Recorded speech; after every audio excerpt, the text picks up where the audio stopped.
program in Rochester.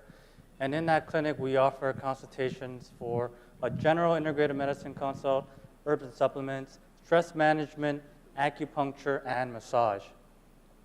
And so as you guys are aware, more and more of our patients are using integrative medicine. If you look at our 2012 National Health Interview Survey, approximately 35% of US adults are utilizing some form of integrative medicine.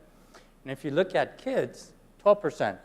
So, more patients are using it, and they'll probably be asking us about it as well. So in the next 50 minutes, I will try to provide more of an overview of what acupuncture is and how things have kind of evolved and where things are now. I have nothing to disclose. So, learning objectives.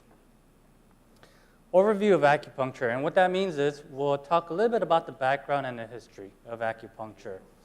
Also discuss some of the concepts and terminologies that are commonly used. And proposed mechanism, and this is where we have some ideas on how acupuncture may work. There isn't one single mechanism that explains everything, but there are some theories. And then we'll start to look at some of the evidence of acupuncture for its efficacy in current literature. Lastly, what type of acupuncture updates are there? Some of the stuff that I'll share with you guys at the end will be pretty intriguing, and hopefully we can find more use for acupuncture in the future with it. So, no one really knows exactly when acupuncture began. Some say that it's 4,000 years old or even longer. But the legend has it, I want you guys to read this caption. It says, thank you, my enemy. I'm very grateful to you for shooting me in my leg. You've cured my frozen shoulder. So the story is this. Let's say 4,000 years ago, there's this really famous warrior in China, and he had a problem with the frozen shoulder. Went to all the doctors nearby, and despite all of those visits, no one could really help him until one day in battle, an arrow comes flying and hits him in his leg. And then luckily he survives, goes back home, and then realizes that his frozen shoulder is much better.